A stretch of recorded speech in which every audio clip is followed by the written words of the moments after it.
What's up, model makers?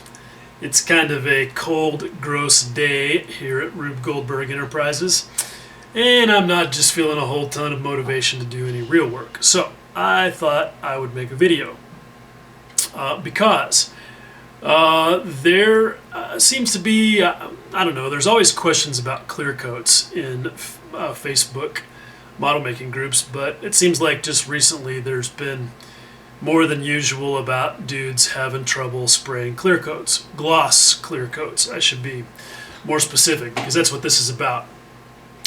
And this is largely guys that are just doing what I call a utility gloss. In other words, they just want to do something to seal their model, to get it ready for weathering, or seal it, their decals or whatever. So not necessarily a super high shine automotive level gloss, but some of the same things apply. And so I thought, why not just make a model making fundamentals video on the basics of shooting a clear coat. Not a discussion of the different kinds of clear coats, because there's lots of gloss clear coats out there, but really more on the mechanics of spraying one. Because there is a right way to do it, and lots of wrong ways. Now, before you get outraged by me suggesting that there is a wrong way, look, this is not one of those things that's subjective, where it is legitimate to say, well, there really isn't a wrong way, because there is. I mean, assuming that you want an actual glossy finish, which I assume you do, or you'd be spraying a satin or a matte, right?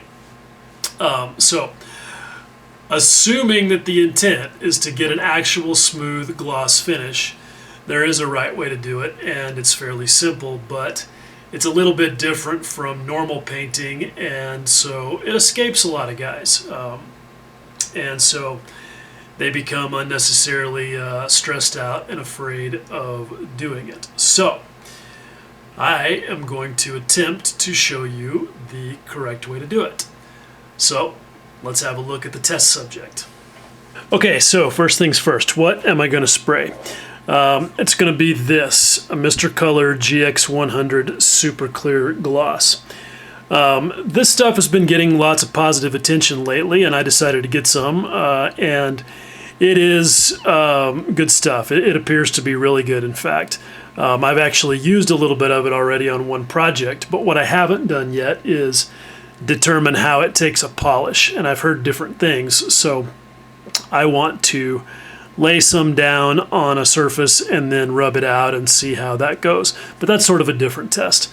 This is all about the spraying part, and the basic procedure that I'm going to do here is one that I and others have used pretty successfully as a formula for getting what, again, I call a utility gloss, or a light gloss, not really semi-gloss. I mean, all these terms are kind of can be kind of confusing. What I would rate this stuff as, straight out of the gun, when it sprays perfectly, is a pretty high gloss. The key word there being pretty high. It's not as much of a gloss as a 2K clear urethane gloss straight out of the gun, for example, but it is pretty good. Glossier than other things that I've tried, like All Clad Aqua Gloss, Future, and even glossier than Tamiya X22. But there's a specific formula to use with these, with both Tamiya X22 and with this stuff. And that is to, and you can do this with other lacquer or acrylic clear gloss as well, as long as they are what some people call a solvent base. In other words, they're not a water base clear gloss like aqua gloss, because this procedure won't work with aqua gloss, or with Future for that matter. So anyway, what I'm going to do is I'm going to spray, well, first I'm going to thin it 50-50 with Mr. Color leveling thinner. thinned, like I said, 50-50. That seems to be a pretty stable formula. Works well. And I'm going to spray what's called a tack coat, which will be just a light dust coat, and we'll let that sit for 5 or 10 minutes. And that's basically just to allow the material to get a grip on the surface and give your next layer something solid to grab onto as well. So then I'll spray 1 or 2 layers, depending on how it looks, of what I call a wet coat. And that's the key thing, and that's going to be the important part of the demonstration. And then the last step with this is an old school painter's trick where I'm going to take some of the Mr. Color leveling thinner all by itself and blow that on top of the clear. And what that does is by hitting the clear coat within a few minutes after you spray it, when it's still nice and tacky, with pure thinner, especially a slow lacquer thinner like this, it basically just sort of melts everything and lets it flow out and really self-level into a nice gloss. So that's the basic process. And now the question is, what am I going to spray it on? Because that's important as well. I've got a paint mule here that I've been using for some other things, but the important thing is it's got some black paint on it. Specifically, this is Mr. Surfacer 1500, and I'm using that because first of all, it's a flat finish, and so gloss will show up well. But anytime you're going to evaluate a gloss material for polishing, you really want to use black, because the contrast between the black and the reflections is going to be the highest, and that'll really tell you whether or not it's working well. So that's why I'm going to use this. But here's the thing to note. This has got Mr. Surfacer 1500 on it. It's also got some Mr. Paint, where I was testing a couple of different colors of RAF interior green. And the thing that I want you to really see is how smooth the finish is, okay? A lot of times when people have trouble getting a pebbly or a rough texture with their gloss, it's because the underlying paint is not smooth. And it's a misconception that a gloss coat is going to take care of that, and it's not. Because if you already have bumps in your paint and you spray gloss over it, you're just going to have bigger, shinier bumps.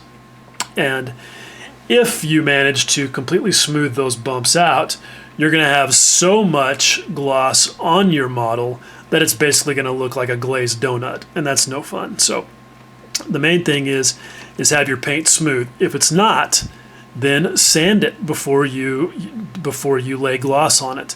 It's not a big deal, and that's just basic paint 101. You can also sand your clear coat and polish it, obviously, after you spray it if you still have some bumps. But hopefully we won't. So let's get over to the spray booth and see what we can accomplish. Okay, first things first. I've got my airbrush set up. I'm just going to use my trusty Neo, which I have not gone to any huge effort to clean for this test. It got cleaned pretty well not too long ago, and I've been using it a little bit this week. But I did pull the needle and wipe it off. And just as a point of interest, this is what I wiped off of the needle with just some lacquer thinner. And the reason that I like to make this point often is because that airbrush, last time I used it, which was last night, was flushed clear with regular old hardware store lacquer thinner. And a lot of people think that if you flush them clear, they must be perfectly clean inside. And that is not the case. Almost never, even when you're using lacquers. There's just going to be residue on that needle, and sometimes it's a good idea. It's really a good idea to pull your needle and wipe it off right after you're done spraying, and that'll save you some stuck needles and things like that down the road. But anyway, this is not about airbrush cleaning. I'm going to mix this up, and I just wanted to say this is another sort of point that I like to make. I'm going to mix this stuff in a cup using these eyedroppers, and you can see how thick and goopy this clear is. Now, there are lots of people who say, oh, I don't bother measuring. I just go by feel, get it to the consistency of skim milk, whatever kind of voodoo they want to do. And that's fine if they're far enough down the learning curve that they know what works and has a feel for them. But for people who especially are at the beginning of the learning curve, I suggest that you do measure. I'm a drop counter. If I'm just doing a little bit of paint, I'll count drops, 2, 3, 4, 5, whatever. Or I'll just use these little pipettes to actually measure it. And it's not so much that there is an exact ratio for any given paint, but more that I want to be consistent from project to project. If I'm mixing this, with lacquer thinner at 55 or 50 or 60-40 percentages, thinner to paint, any of those are going to be fine. But I'd like to be pretty consistent from project to project. The other thing is that you will see people mixing in the cup. And look, guys, don't mix in the cup. I know that people say, oh, I would do it all the time and I don't have any problems. But the fact is you just don't have as much control when you mix in your airbrush cup. The paint and the thinner have different specific gravities. So paint is typically going to settle to the bottom of the airbrush cup immediately. And how well you're going to get it mixed by backflowing in the cup or stirring in the cup is really anybody's guess. And the problem with that is that the one thing you should never be worried about with your paint are things like the chemistry and how well it's mixed up. That's totally under your control. There's no, that's not something that you have to sort of give up to the randomness of the universe. In general, I just think that, I can't get this lid to go back on. In general, I just think that mixing in the cup is a bad idea. It's a bad habit, and you shouldn't do it. And that's where I rest on that subject. So anyway, now that you see that this is all mixed up, I'm gonna give this a good stir before we set to. Anyway, now we'll get over to the spray booth for real.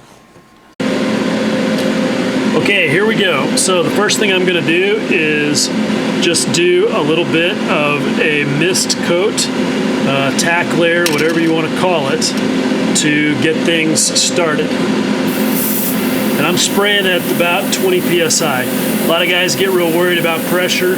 Just pick one as kind of your standard and keep it that way unless you need to go up or down. And 20 is kind of my default.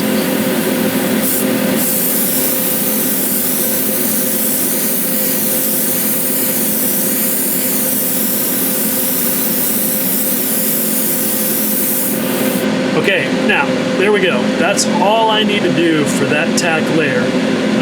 I'd like to get it, even as much as possible, but again, that's not what's important here, okay? Now, you can already see with that, oh, what's going on with my airbrush here? That's a new one. My air valve is stuck. What the hell is up with that? We'll be back after we resolve these technical difficulties. Oh, and there it is. The trigger was just stuck back a little bit. Anyway, what I was starting to say is that you can see that when you lay down this mist coat, that it gives you this sort of semi-gloss finish. It's satiny because it's a little bit rough, and that's because I've sprayed dry. you notice that I was spraying from far away and fast and light. That's what I mean by spraying dry. The next layer is going to be very different. Okay, that's been about almost 10 minutes. That's fine. Don't want to let it go too long. But anyway, now for the important part.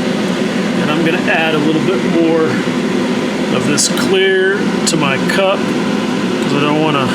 One thing you don't want is to run out in the middle of shooting a clear coat, a gloss clear, because the key is to keep it wet. And what you're trying to do is walk the fine line between wet enough to allow everything to flow together, but not so wet that you get runs, because that's obviously a bad thing. So here we go, and watch how I'm spraying this now.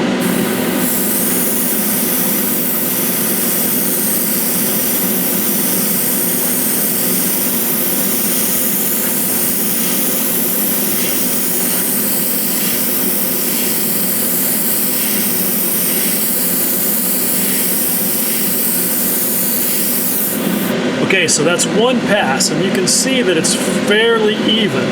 I have a few dry spots, you can see. And those dry spots, if I don't take care of them, are what's going to end up in a rough texture. You can see right here on this edge, looks a lot better.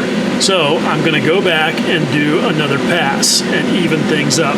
This is also a good time to change directions.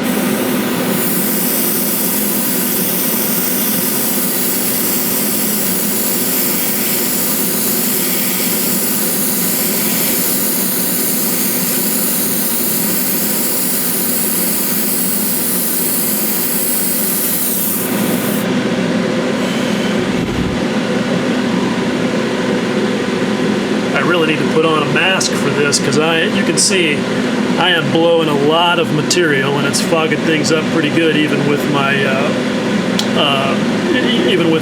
the extractor on. Okay, so now take a look, okay, at what I'm getting.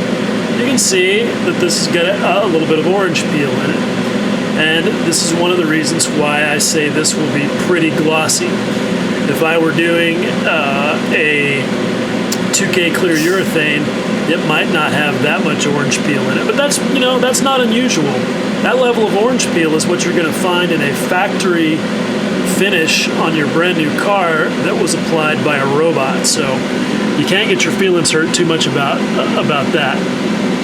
But hopefully the important thing you can see is that I was almost doubling up on every pass, because I'm really laying it on wet. That's the key here. You can't be scared.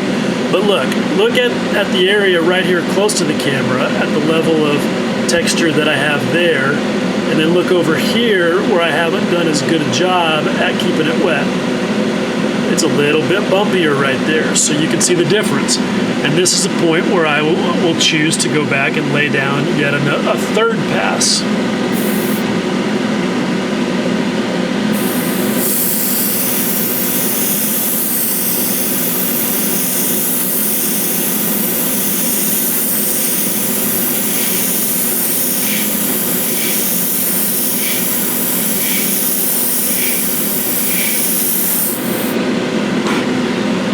Damn, I'm going to be high as a kite. So the conclusion of this video, if it sounds a little nutty, that's why. Okay, so now you can see things are definitely looking good at this point, okay? That's a pretty nice gloss. And for what I call a utility gloss, for sealing something in or getting ready for decals, that is really just fine. I can quit right there, and I'm going to. That's better than what I would get with a couple of passes of aqua gloss, for example. Although that would be fine as well for the purposes that we're talking about. But this is getting where it's almost good enough to start thinking about maybe even one more pass, and this would polish out as an automotive level gloss.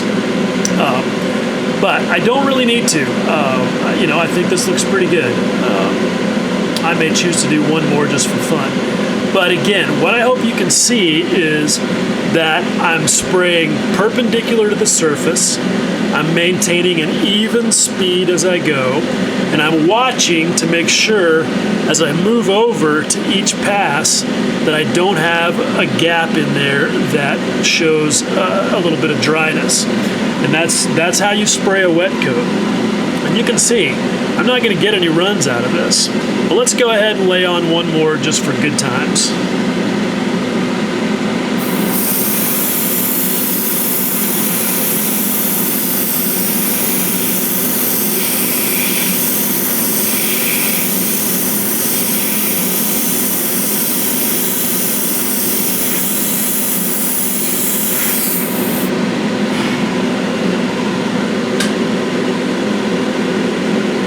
Moving way over here, hopefully not to breathe too much of that. Anyway, you can see where we're at. That is about as good as I think you can expect at this stage of the game.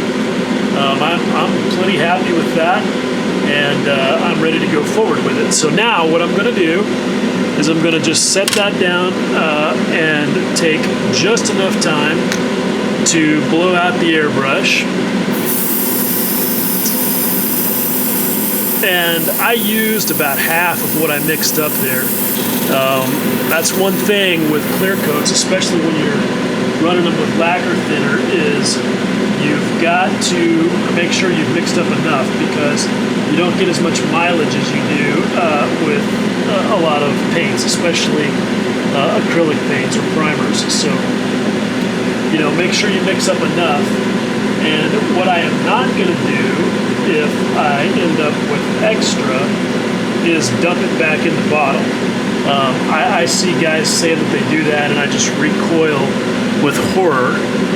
You might get away with it with certain kinds of paint, but I would definitely never do that with clear, because you want that clear to be perfect and uncontaminated when you take it out of the bottle for your next project. So sorry dudes, that clear right there is just, that's going to go in the trash. And if that, offends your economic sensibilities, oh well, it's the cost of the project. So now that I've got this thing where it's well sprayed and it's had a minute to sit here, what I'm going to do is I'm going to just lay down this coat of not Mr. Surfacer. See, I'm high already. Of Mr. Leveling Thinner, and just a quick blast.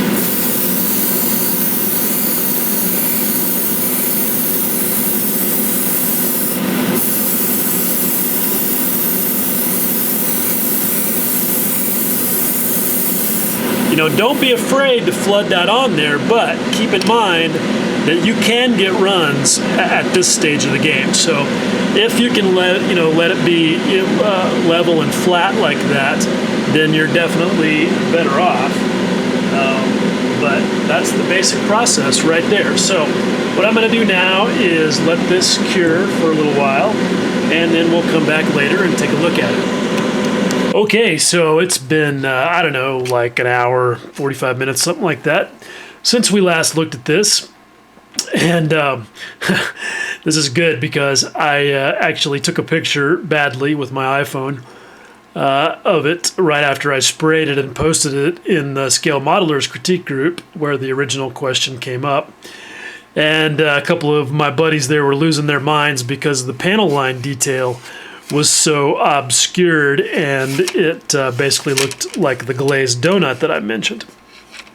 So this is good because you can see a couple of things. One is that, you lose some of the crispness of the panel line detail, but it's remarkable how much this particular clear coat shrinks back as it dries. And I had been told that this was the case, but really hadn't seen such direct evidence of it as I do now. So you can see that while there is a little bit of softening of that detail, it's still, still pretty good. But again, you wouldn't have had to put 4 layers on here after the tack coat as I did just for a utility gloss. I was, I'm pushing it because I want to test how this stuff takes a polish. The other thing you can see is that it doesn't look quite as glossy as it did. It's lost that real liquid look that it had as the lacquer thinners have evaporated. But it's still a pretty good finish. Still good enough for what I would call a utility gloss on a military vehicle that is soon going to have a flat coat sprayed on top of it in most cases. So I think just about anybody ought to be able to work with that.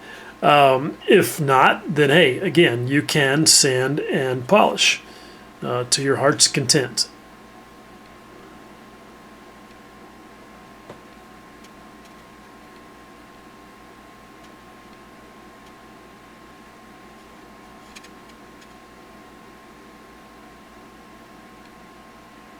Okay, so there you go. That is a demonstration of how to spray a clear gloss onto your model.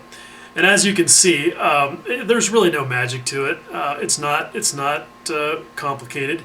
It's just simply a matter of being methodical and doing the right things. And really, anybody can do it. It's just a matter of following the recipe. Now, one thing that I think gets a lot of people is improper expectations. You can see from this little sample piece what level of gloss I was able to achieve, and you can see the difference between the way that it looked when it was freshly sprayed and the way that it looks right now. And distance is a factor as well. From way over here, you can pick up the reflections from the window light, and you get a certain idea of what level of gloss it has. You might look at that from way over there. Whoops, wrong side. You might look at it from way over there and say, wow, that's amazing. That's a mirror gloss. But as you saw, when it's right up close like that, and again, depending on whether the camera will focus or not or whatever, you may say, oh, that's pretty good. But when you really look at it under a magnifier, you can see that there's still even a tiny little bit of texture with this. And this is why I'm always adamant when, dudes talk about getting a mirror gloss. Or they're looking at something online and they're saying, oh, that's amazing. It's, it's just like a mirror. Yeah, no, it's really not. For one thing, it's really hard to judge that from most photos that you're going to see on the internet unless it's taken up really close. The other thing is that, a lot of people sort of tend to overblow the case, use a little hyperbole and state their amazement in terms of words that just really don't apply, because that is definitely not a mirror gloss. A mirror gloss is a mirror. It's what the surface of a show hot rod looks like after it's been cut and polished and waxed. That is a mirror finish, and anything less is not. So my point is that I think a lot of guys maybe end up disappointed because they think they're doing it wrong because they've heard that they should be able to get a mirror gloss, but when they're actually looking at it in front of them, even though they've done everything right, it's not actually that shiny. And so they get confused and maybe they start messing with the process. But hopefully, what you can see from this demonstration is that with an acrylic or an average lacquer gloss, that's about the best you're going to get.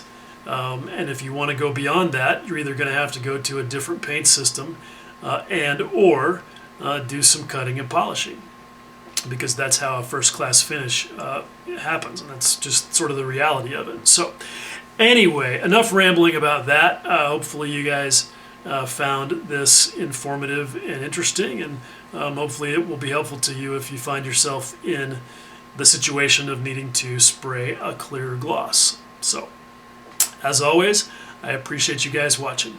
Take care. Much love.